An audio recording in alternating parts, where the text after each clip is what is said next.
One, which is your alphanumeric identification as well as biometric. It is only 300,000 people who are identified through what we call supervisor's override. A presiding officer has an override when you cannot be identified in any of these methods. But 96% of the Kenyans who went to the polling stations on that day were identified through the KIMS kit. The transaction logs are available. You can trace back to the transaction logs. Everything is available, my lord. And that is why we provided to the court to satisfy that actually we can prove what the chairman did on that day, and the verification that the chairman undertook was robust.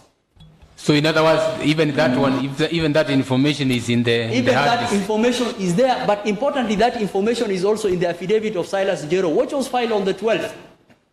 It enumerates what processes we underwent, and that information is also there. In fact, we have given you what we call KIMS transaction log. If you did a small arithmetic of the KIMS transaction log of the people who are identified by the biometric, the people who are identified by documentary and biometric, and the people who are identified alphanumeric and biometric, you will not come to any other conclusion, but to the conclusion that 96% of the Kenyans who went through the polling station were identified through that process. My lord, unless you have any other question for me, we think this is a misconceived application and it should be dismissed with costs.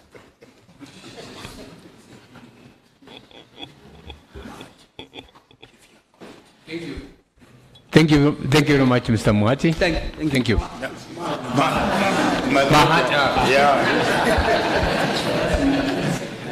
His name is Mahat, not Muhati, my lord.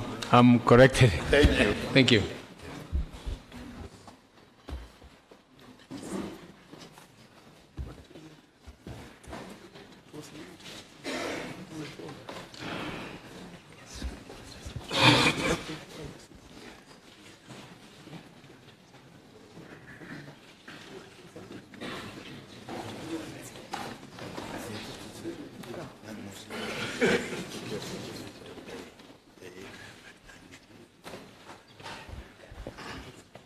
My lord, I can see my colleague is on his feet, but the directions given was that the application was only limited to the two of us, IBC and ourselves, unless he's acting for IBC. What's wrong with it?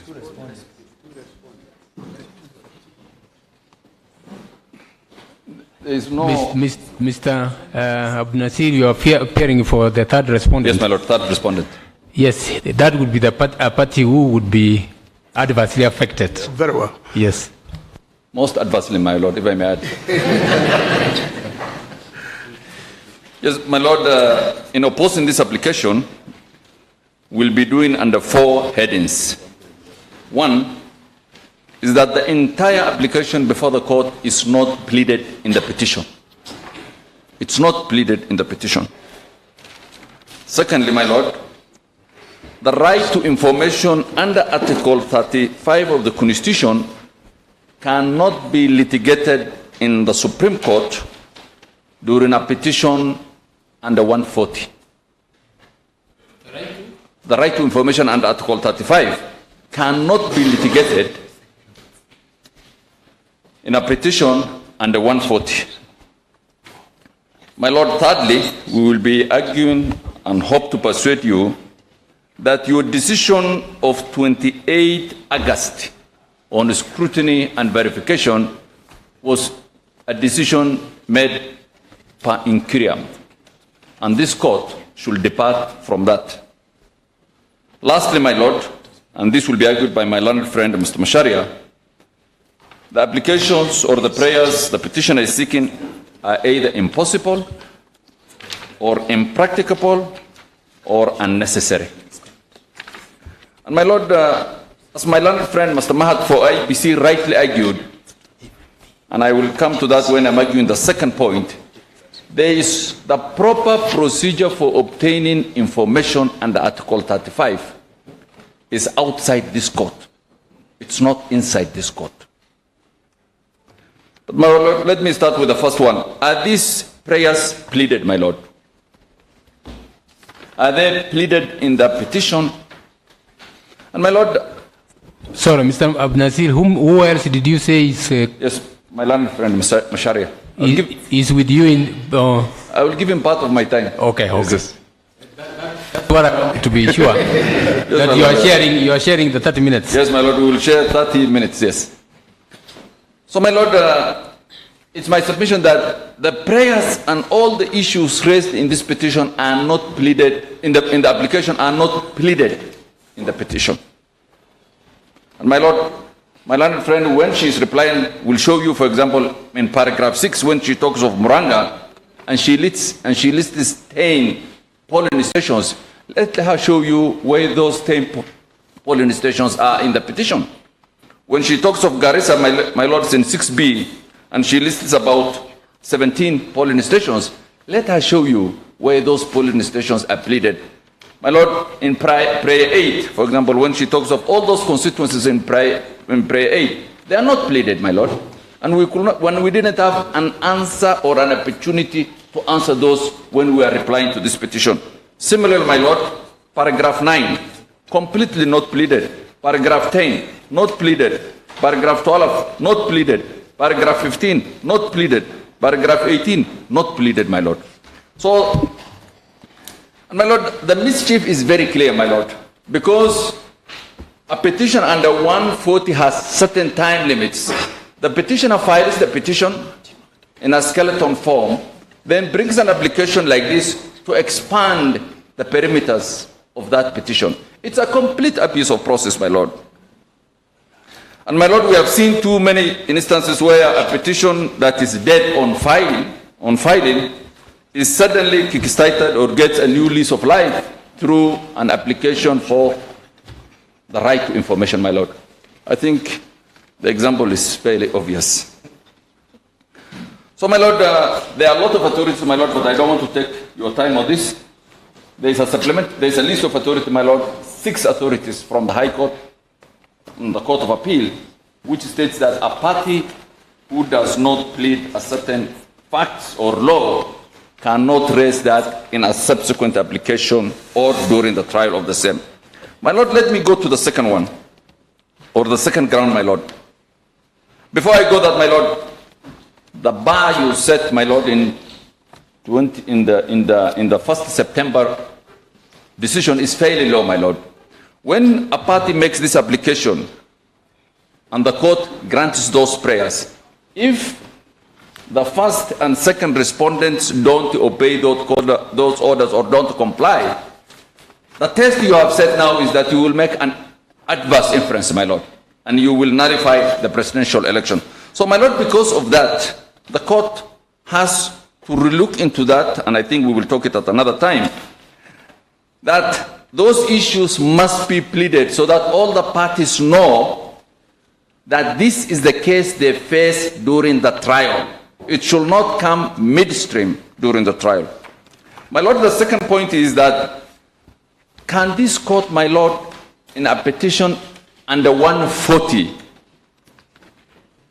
do what is the exclusive preserve of the High Court, my lord? And my lord, I think my lord Justice Lenola will tell you, because he has been sitting as the inaugural judge of the Constitutional Court, that Article 23 of the Constitution gives the High Court exclusive monopoly for any litigation under the Bill of Rights. No other court, my lord. The Court of Appeal can do or can hear it if there is an appeal from the High Court, and this court, my lord, and my ladies, can do it if there is an appeal. But, my lord, can this court, in an application like the one filed by the petitioner, make a litigation on a Bill of Rights, my lord? No, it can't, my lord. Let me read for you, my lord, what Article 23(1) says. It says the High Court has jurisdiction in accordance with Article 165 to hear and determine application for redress of denial, violation, or infringement of, or a threat to, a right or a fundamental right. So, my lord, the petition is now saying that they want to access certain information. They want to exercise their right to information. Under Article 23(1), it's only the High Court that can address that right when a person is denied and when a person is allowed. My lord, if you look at your decision on 28 August on this similar application, you will find that, my Lord, you could not base that decision on a specific provision of the Constitution or a specific provision of the statute that allows this court to hear a Bill of Rights in the first instance. You are on more firm and solid ground when you are analyzing the law as it relates to scrutiny. Because, my Lord, both the Election Act and the rules therein provide specifically for an election court to order a scrutiny, and an election court, my Lord, include the Supreme Court.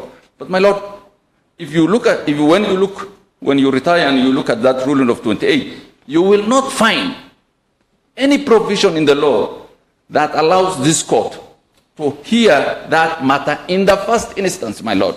And, my Lord, I don't want to emphasize or even say it, but there are so many decisions of this court where this court has warned itself of the danger of encroaching into the jurisdiction of both the High Court and the Court of Appeal. And the other courts, my Lord, respectfully have avoided to encroach into your jurisdiction. So, my Lord, the point we're making here is that Did that, they will face the wrath. My Lord, they are conscious of that. And that's why they are kept very far from your exclusive jurisdiction. But, my Lord, both under 140 and Article 163 of the Constitution, my Lord, you will not find powers donated to this court to hear an application that seeks the validation of a right under the Bill of Rights, my Lord. But, my Lord, there is one case I will just refer to you. It's a High Court decision. My Lord, it's case number 4. If you look at the third respondent's list of authority, the case number 4 is Nelson Harvey and others versus the Inspector General of Police and 5 others. My Lord, this case is a case where the petitioners filed a constitutional petition seeking to stop the DPP from prosecuting them in that suit. Yes, yes. So, my Lord, in midstream, they brought an application under Article 35 of the Constitution in which they sought certain information on how the DPP reached certain decisions. And an objection was raised that in that petition that seeks to stop prosecution, you cannot open midstream another application or another right under the Bill of Rights, i.e. 35, and seek certain orders. We argued, my Lord, of course it's not binding, but you will find very persuasive law that you cannot, in a suit you have filed, bring a fresh suit, even in the High Court. And, my Lord, when you retire, I will pray that you look into that.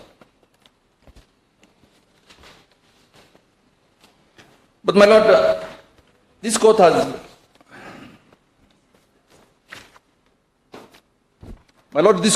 said on so many occasions, including Bita Munya case, including Nadif Jama, and many other cases, that the function of scrutiny is not to provide evidence, new evidence, or it's not a fishing expedition.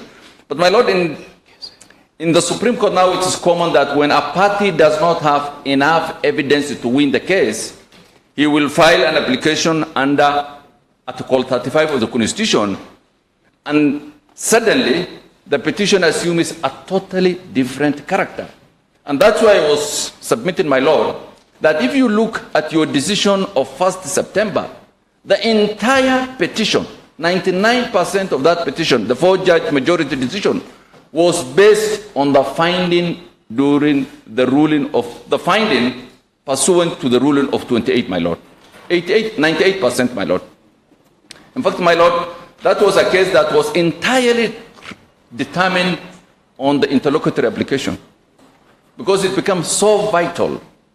And when we argued the petition subsequently, I mean, it was only the interpretation of Section 83 of the Evidence Act that was new to the petition. So, my Lord, it's so important that a party who comes to this court when they file their petition should prove their case according to the 4 corners of that petition. The moment we open, we will have a court process-driven. The court will take over. My Lord, the court take over. The court actually refurbishes and renovates the petitioner's case and gives it more zest and life. And I think that's detrimental to the respondents. Actually, my Lord, a successful application under Article 35 is a transplant of the petition. It gives it more energy, it gives it more organs. But my Lord, my submission is that the petitioner should prove the case as they filed. My Lord, for those reasons, it's my humble submission that your ruling of 28 August 2017 is, insofar as it relates to Article 35, was a decision issued per inquirium. And my Lord, there is no harm in this court departing from the same. I pray and encourage and submit, my Lord, that you so depart, because respectfully, my Lord, I think that was bad law. The first part of it was good law when it comes to scrutiny, and it was a very good decision, my Lord. But my Lord, you will find that the later part, it hangs. It has no foundation, my Lord. My Lord, with that, I will invite my learned friend to show how the orders, despite my, in addition to my submission, actually, is impossible, it's impracticable, and as shown by Mahad, very unnecessary. My Lords, unless you have any information, that's my part of the submission. My Lord, just one point. I'm sorry, my Lord. My apologies. My Lord, just before I finish, I will just draw your attention to Raila 2013. Paragraphs 204, my Lord, to 209. Very, very lucid pronunciation, very lucid, my Lord, exposition on the powers of this court as an election court, my Lord. The powers, the jurisdiction, the limit, my Lord. My Lord, just look at what you said in 206 and 207. And my Lord, when the court retires and you look at 206 and 207, you will agree with my submission as your powers to adjudicate of appeal of rights. I'm most obliged.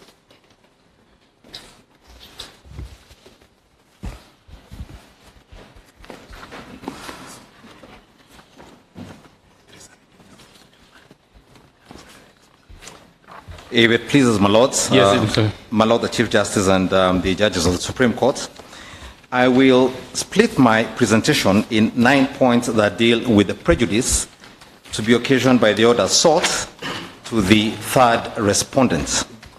I begin, my lords, with the characterization of the application made before you. What is before you is in truth not a scrutiny application, but in fact an application for an audit. And there is a significant distinction to be drawn between an audit and a scrutiny. I rely not on my own authority, but on the authority of this court and our own courts here. My Lord, the judiciary prepared a very helpful bench book on electoral dispute resolution, and I refer you to page 78 of that document, which is available to all of us. I got a copy from the judiciary website. And in particular, paragraphs 4.6.5.1. The point it makes, my Lord, is this, is that a scrutiny inevitably entails the conduct of a recount. I have read that statement verbatim from that particular document, but that the converse is not always true. Now, as we've seen this morning, we run then into the danger of converting the scrutiny into a trial within a trial. We start examining evidence peremptorily at the beginning. My learned friend, Mr. Mahat, has done a fantastic job explaining what they have provided. My lords, what we did when we received the affidavit of Mr. Silas Njero is quickly do an audit of what had been provided. And what we've done at page 68 of our affidavit, which we have provided to you, we have prepared a table documenting everything that we got there. And one of the dangers of this, and this is one of the prejudicial issues we are to raise here, is the danger of information or data overload.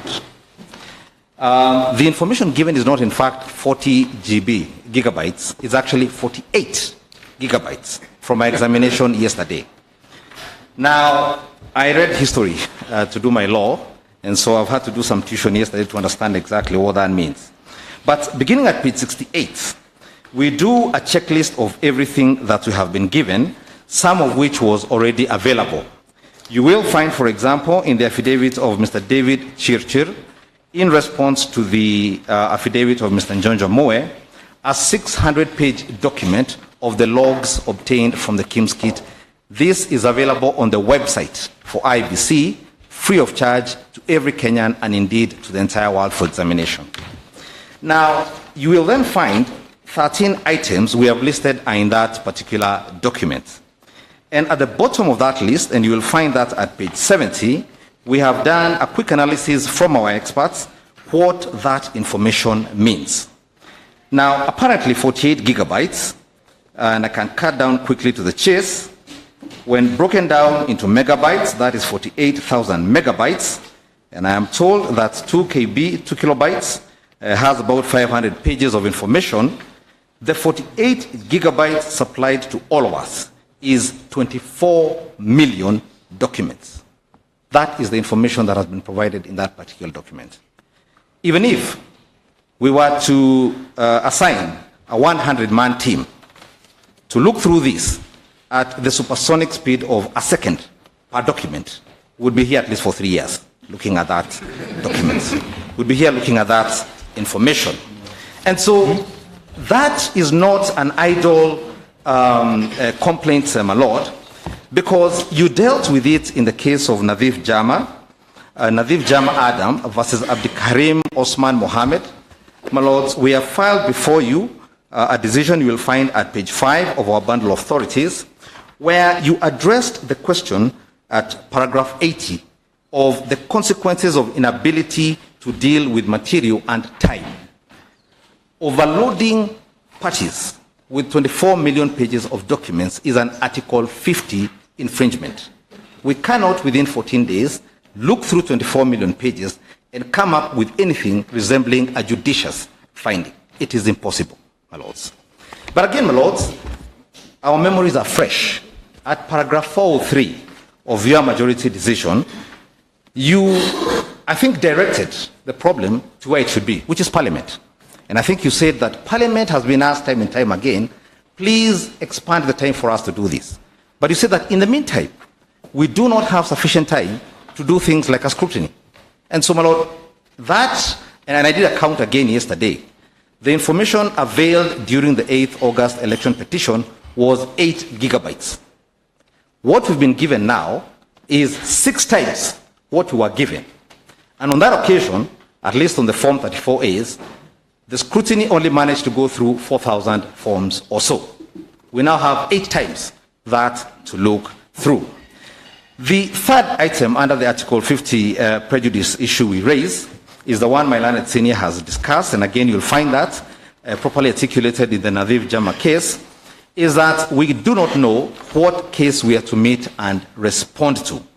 And a fourth issue, I think, which arises from that, my lords, is Article 140, Sub-Article 3, and I think my learned senior, Mr. Ngati, has made that point while he was here before, makes it very clear what you're to file and within what time. The introduction of all these new documents at this late stage has the functional effect of reopening the petition out of time and in violation of Article 140, Sub-Article 3. I then now move to certain areas that perhaps were not covered by my friends here before. One of the areas that has been attacked by the petitioners before you is the question of the voters' register. Now, the voters' register in electronic form has been available on the IBC website since at least the 9th of June 2017.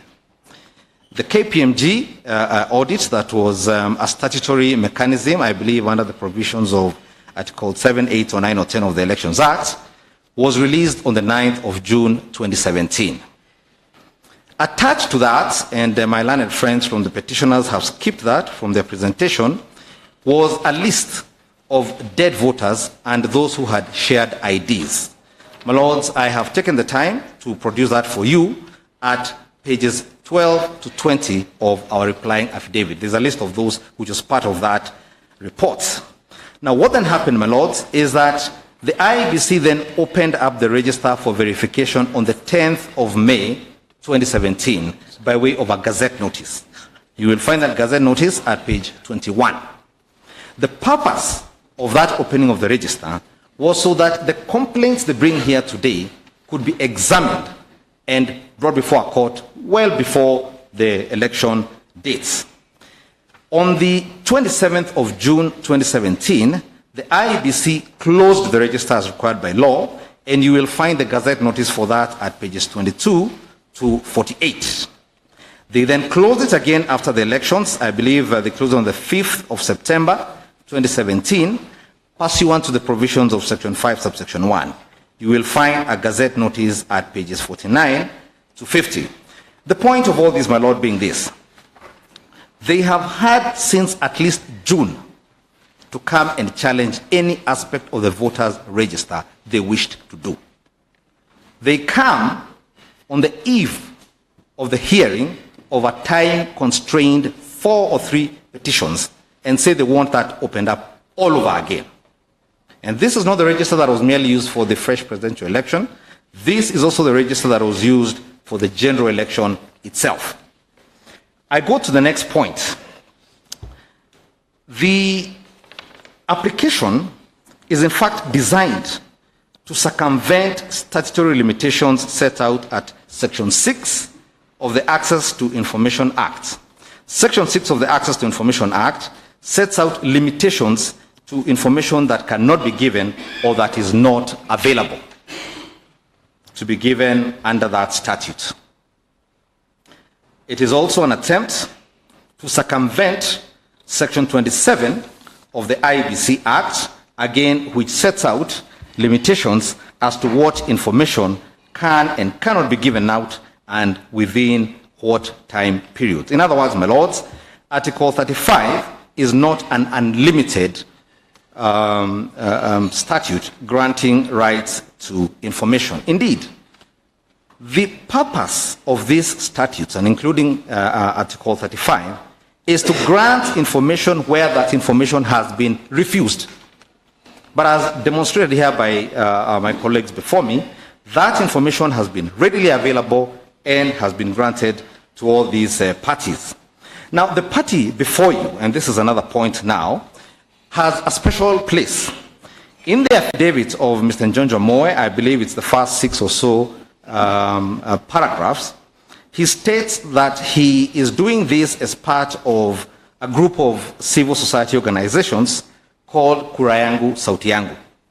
And he then says that they are indeed accredited observers under the provisions of Section 42 and Regulation 94 of the General Regulations. Now, when the IEBC provided this information, the notice was very clear. They said, this information is available to observers, candidates, and their agents from as early as the date the results were announced. And so they've had 10 days to have obtained all this information as a matter of right and public notice and record. They cannot come at this late stage and tell us they want to burden us with all these millions of documents, having filed their petition. And indeed, it's instructive that we began our session this morning with the same petitioner coming to say they did not have enough time to even file the little they have.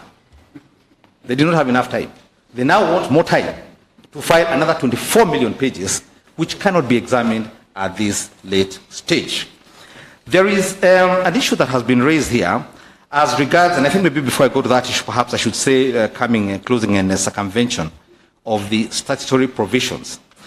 The framework for managing our elections has certain sections embedded in it for the provision of information. For example, Section 39(1)(c), subsection C, has a requirement that forms are to be uploaded on a portal. It is a statutory requirement.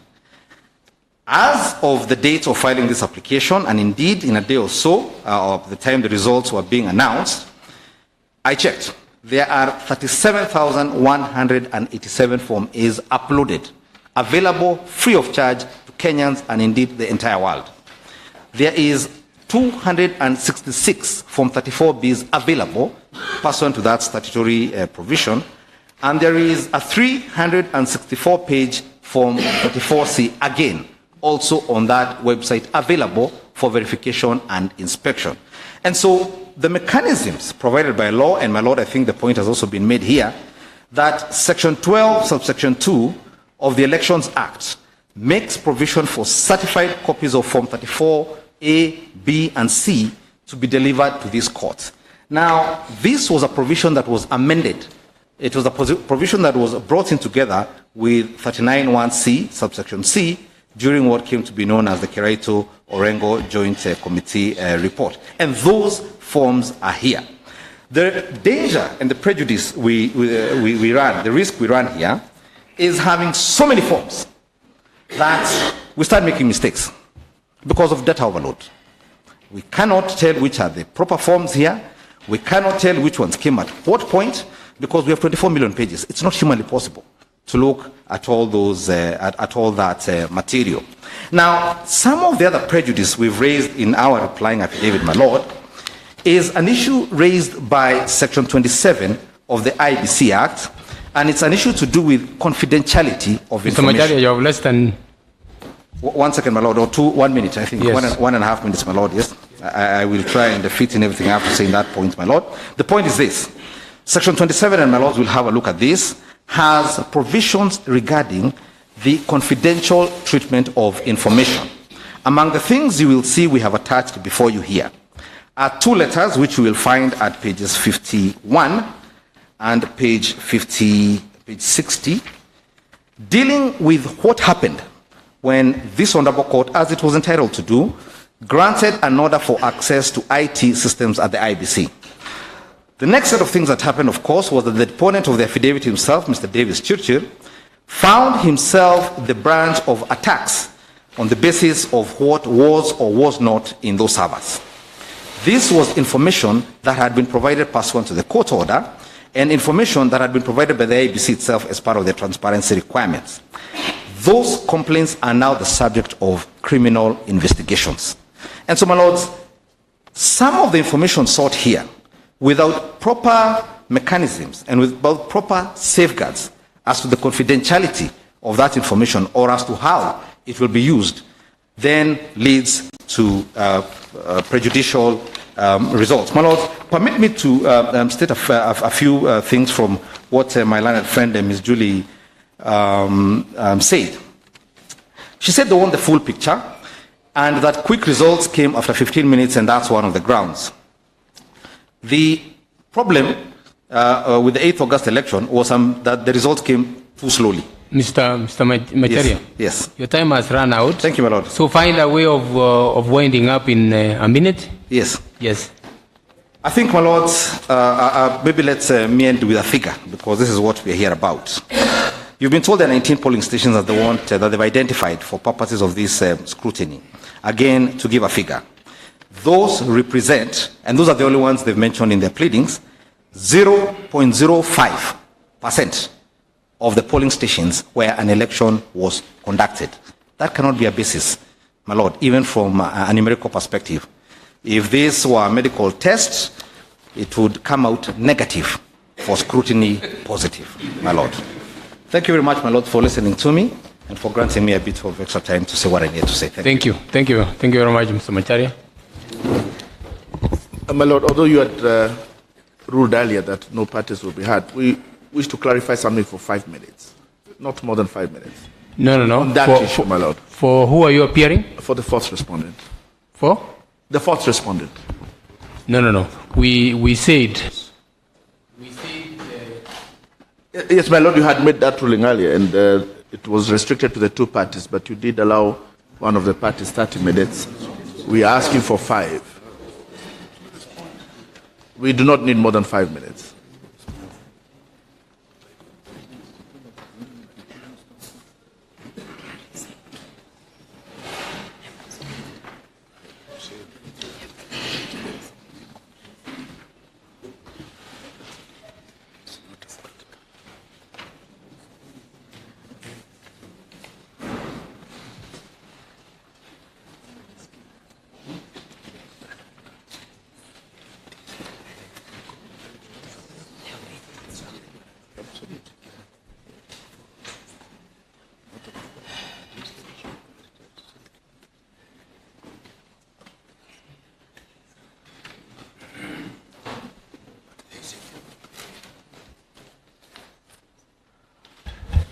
Yes, Mr. Mwangi, 5 minutes only. My learned friend, Mr. Awele, will take the point.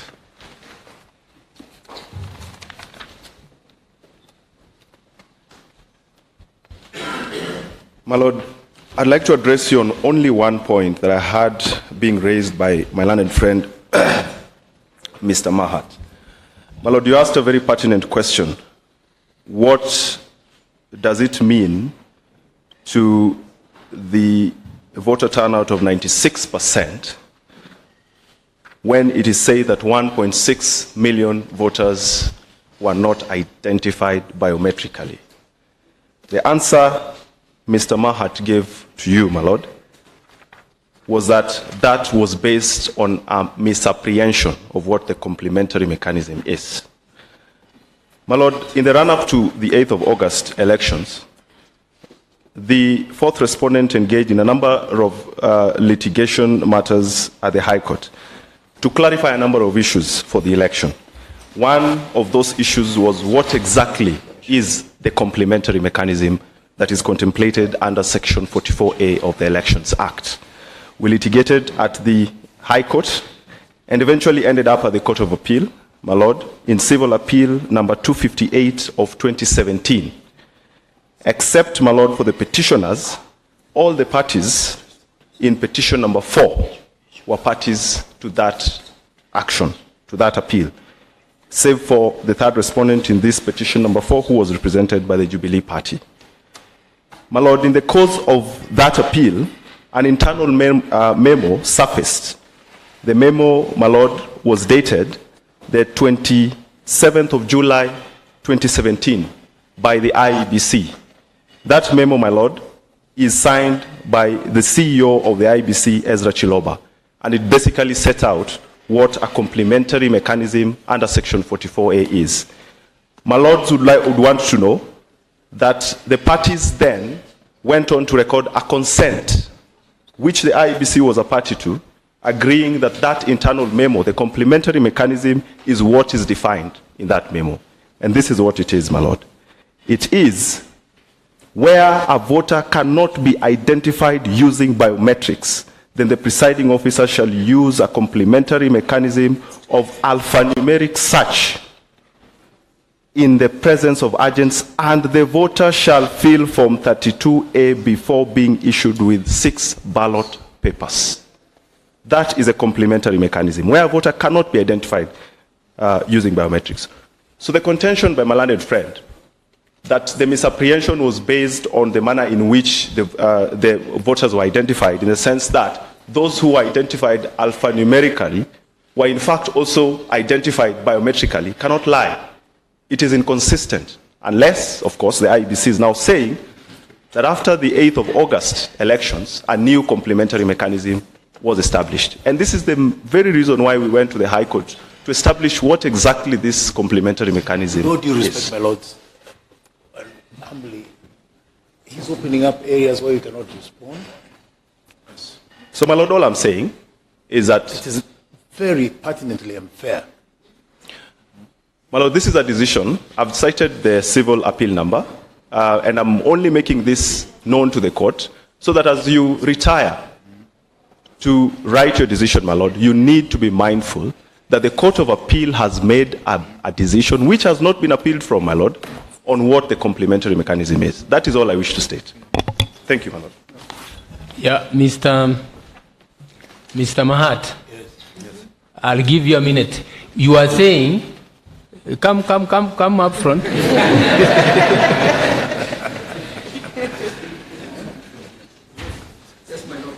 I asked you specifically about 1.6 million voters said not to have been identified by the Kim's kits. Yes. And he's disputing, he's saying you are following some other mechanism which is not allowed by law. Can you clarify that? My Lord, that is not the position. Is the microphone on? Yes, I think it is on. My Lord, to the question, so the 44A says that any person who is not identified by biometrically, then you go to a complementary mechanism. Yes.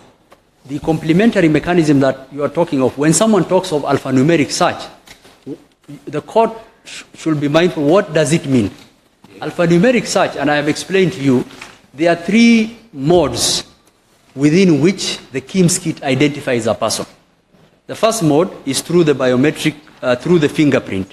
And I've said 5.5 million Kenyans were identified through the fingerprint on the 26th of August, the thumbprint. For the persons whose thumbprint cannot be read, what we do is we take the ID cards and we have an MRZ scanner. And that ID is scanned, his details pop up.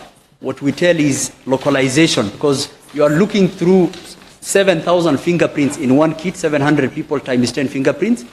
And even when you go to hospital, sometimes, my lords, you will get a false acceptance rate. You are told you have a disease which you don't have when this test is, so they are false negative. So, but when we localize for 10 fingerprints, we lower the false rejection rate, the rate which someone can be told that he is not in the KIM, but he actually is. So, when we do the documentary search with the MRZ scanner, the ID of the person does not come in. Now, the third aspect is what happens when, for senior citizens, or persons who have not kept their ID and passports very well. We take the ID details, we'll take their names and the ID number.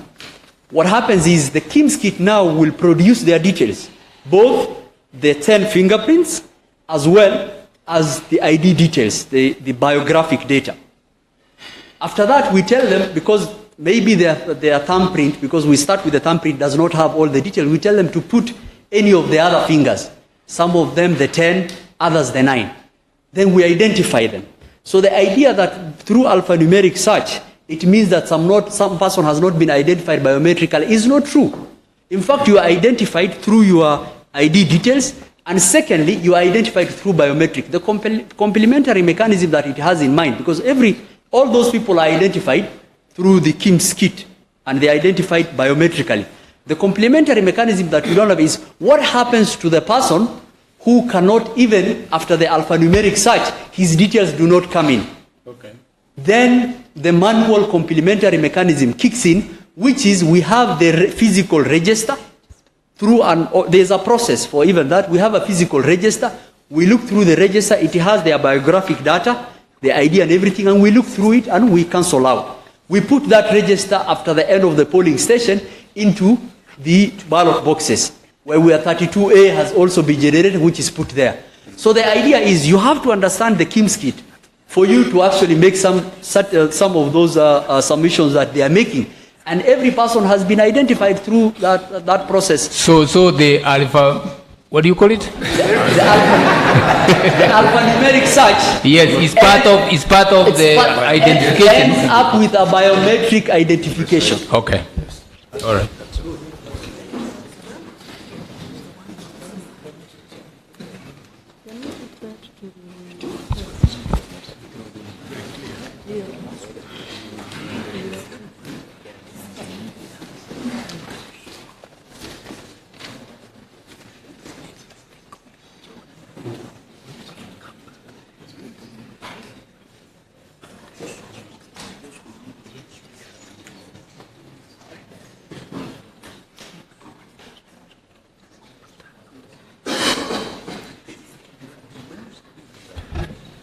Yes, Soweto, you had where you are supposed to go fishing. My Lord, let me start first by dealing with the question of where we're supposed to go fishing. Yes. I think my colleagues are taking advantage of my being a lady. Huh? Just a minute. My Lord, ladies don't fish. My Lords, the first and second respondents served us with their response at 1 a.m. yesterday. We waited for them. One of the things they say they served us with is this hard disk. It was not served on us. It was not given to us. As it is, by the time they showed up at 1 a.m., they were way out of time. We were courteous to them, we waited for them, we received their documents. The hard disk was not one of those documents. Later on in the day, at about 12:38 p.m., somebody from the IBC brought the hard disk to us and said it had fallen out accidentally.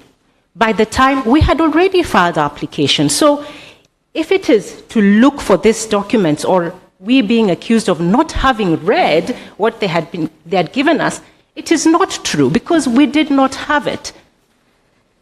That was just to set the record straight.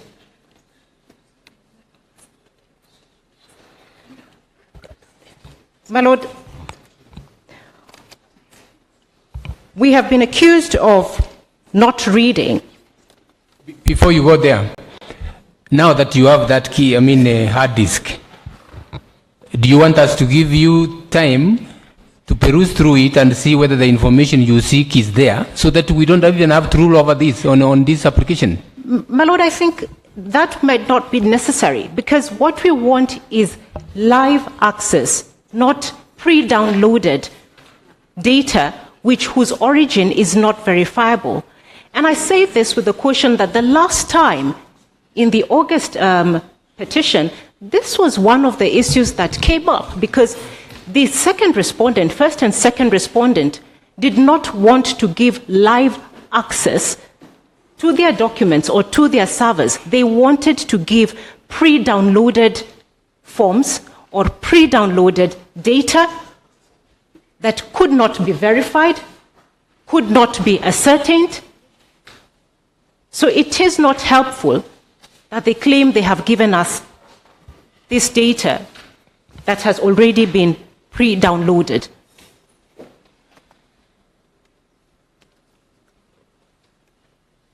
It also goes to deal with the issue that there are several different types of forms out there. That, of course, raises then the question as to why do we have different returns. My clients, who were observers in the field, obtained forms. Those forms are different from what the first and second respondent uploaded onto their portal. The question is, why are they different? The purpose of scrutiny is then to verify the information or the data, because these forms were availed by the first and the second respondents. If they do not correspond with what is in the KIMS data, which should have captured the details, then this court must determine. Again, we talk about forgery, fraud, which was an issue that arose out of the last election. The verifiability, the authenticity of the documents and the returns that are filed by the second respondent. It is important. Have you exhibited the forms you have yourself? Yes, my Lord, and I was... Which are different from the ones IBC has... we have. Yes. I was coming to that, and we have been accused of not pleading these matters. In the affidavit of Billy Atudo, because scrutiny arises out of our pleadings and our affidavits, the affidavit of Billy Atudo addresses this question thoroughly.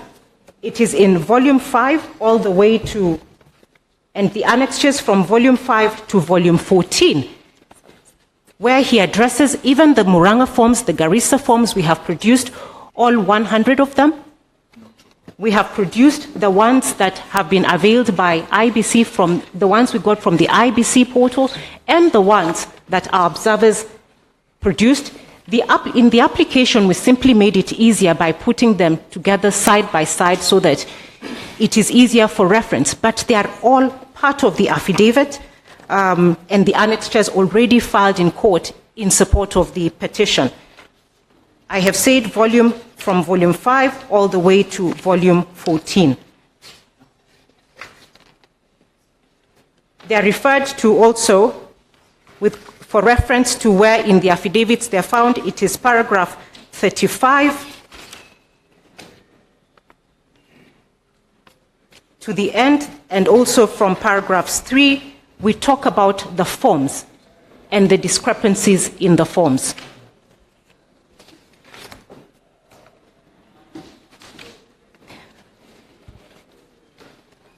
My Lord, on the question, the On the issue of the complementary method of identifying voters, the 1.6 million voters, the law is very clear.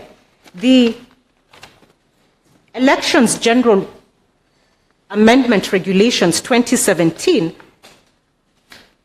at Regulation 31, my Lord, and I can do no better than to read what the law already provides and compare it with what the IBC gave, the instructions they gave to their presiding officers.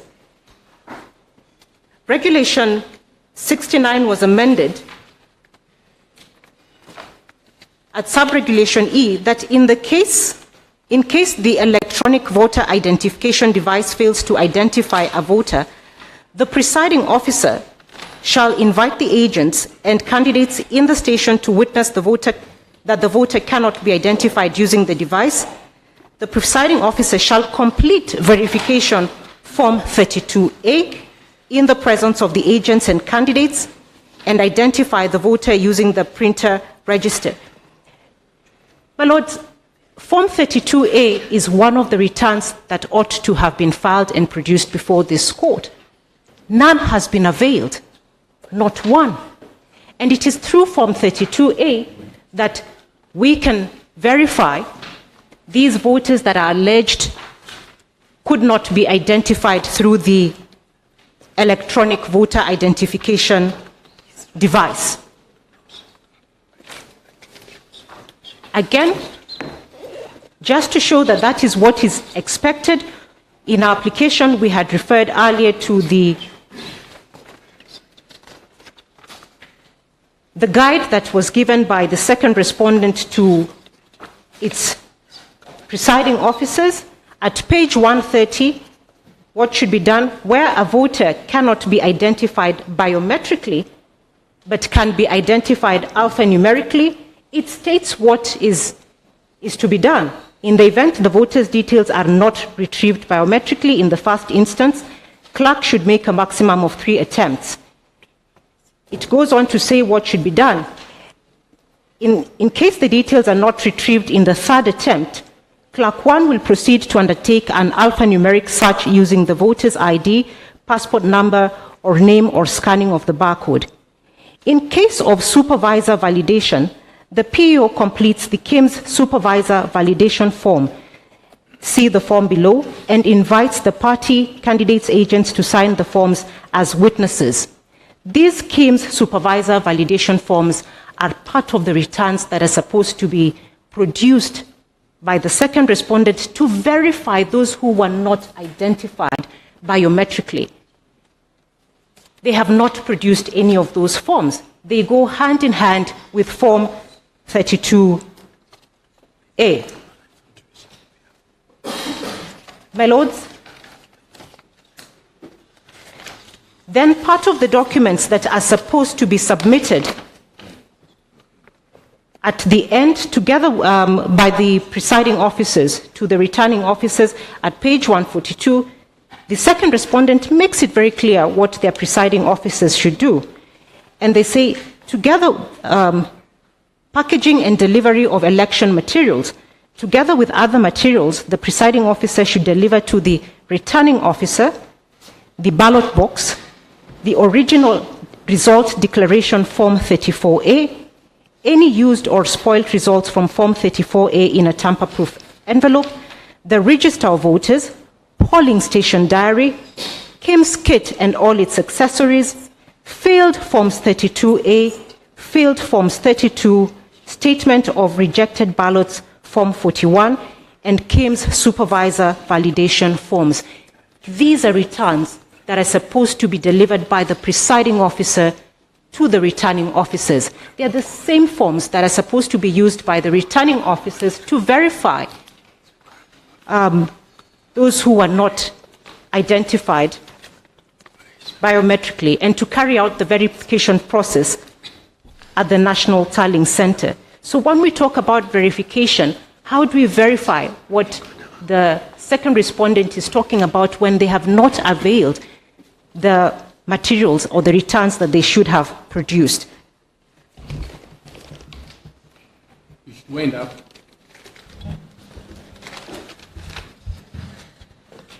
May I have a minute to wind up, my Lord? My Lord, finally, the respondents talk about time and that we do not have time to do this or to do the scrutiny that is called for. Sampling is a widely accepted method of studying large numbers of subjects. This is what the court did in August. This is what the court did in 2013, and which is why we're asking for a sampling. It is not impossible to do, and the court should not be scared away by this data overload that the second respondents are trying to project before the court. I think I will leave it at that unless the court... Sorry, my senior Mr. Ndubi will do the last remarks if that is okay with... Yes. It's only one last point related to the submission of Mr. Mahat, not Mr. Muhati, that after I explained the various forms of verifying a voter, it appears, or I seem to understand him to mean, that after failing to get a voter in the KIMS kit, there would be another complementary mechanism of having that voter vote using a separate register. That indeed goes to the heart of our application because it will suggest that there are two registers. And if there are two registers, if I understand him correctly, then there is an issue that must be verified in the scrutiny. Thank you. No, that's not what he said. What he said is that when you put your fingers on the KIMS kit and your particulars don't pop up, they search and search, and then they ask you to put even, is it the 10 fingers? Yes. And eventually, if that comes up on the KIMS kit, you've been identified by the KIMS kit. When you fail all those, they go to the manual register that they have, and then you fill the form, is it 32A? That is the point, my Lord. Yes. That the KIMS register must have every voter. That is the complete register. Yes. If there is a manual register that you are identified from when you are not in the KIMS register, then that means that there are two separate registers. That's the point. But I thought the manual register is the same one printed from the electronic register. You see, the KIMS kit ought to show, in addition that it will show how many times you have attempted to be seen, and you can't be seen at all in that register, in the KIMS register. It means you do not exist, you can't exist in a separate register. That second register would be an illegal register. All right. Of my understanding, Mr. Ndubi. Yes, my Lord. And I thought I saw that. My understanding is that the electronic register, the hard copies that go to the polling stations are printed from the electronic register. Yes. Correct me if I'm wrong. So that we are not talking about two registers here. We are talking about one register. Only one, hard copy, and the other one is in soft copy. The point I'm making, my Lord, is that if there is an electronic register, which is the KIMS register, you may fail to be identified by your fingerprints. Yes. But there will be the alphanumeric way of getting you. That using of the ID number, they key in the ID number, you will be noticed that you exist there. If you do not, but you exist in a hard copy register, then that hard copy register is not the copy of the KIMS register. Very well. My Lord, may I just clarify that particular point that he is seeking to make? My Lord, the position is that whenever the biometric voter register is the register, whenever a voter is not identified biometrically or through the biometric voter register, then any other identification method is a complementary identification method. And that is what was even said in the Court of Appeal case that dealt with the issue. the register, the main register, is the biometric voter register. Any other method of identifying a voter is a complementary method, and which is why the Forms 32A then become very critical. Again, it is for the same reason the KIMS kit actually records the number of attempts that are made before a voter is identified in any other manner. Okay. My Lord, there's a lot of confusion. I was in the case. No. We Yes. can't go on back and forth. Yes. I thought to clarify that point because they're causing a lot of confusion unnecessarily. Yeah. Because I was in the two cases, in the High Court, in the Court of Appeal, and before this court. And what happened was that the court said the complementary mechanism for identifying voters is Regulation 69, Subregulation E. And the words are very clear. In case the electronic voter identification device fails to identify the voter, the presiding officer shall. So we all agreed that was a mechanism. And as my Lord quoted very correctly, when that system that Mr. Mahat has explained comes to its end, there is a Form 32A to be filled. And that was the consent then recorded in the Court of Appeal, together with the memo that my friend explained, and which is the subject of a very long document, which is part of our documents here, explaining in the fresh presidential election how that was implemented in compliance with that regulation. There is a specific regulation, and that is what it says.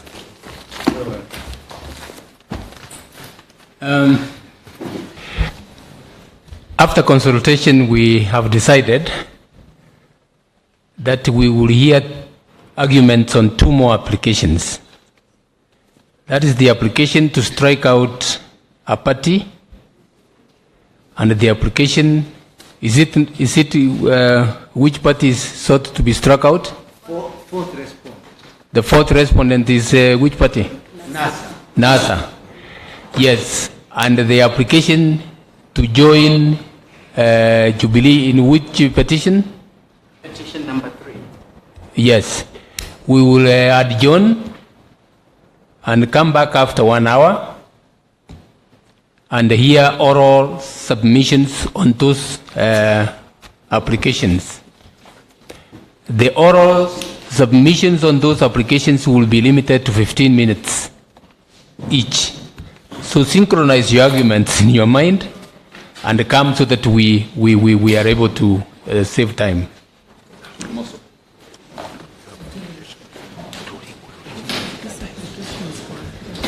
Is that okay? Fine.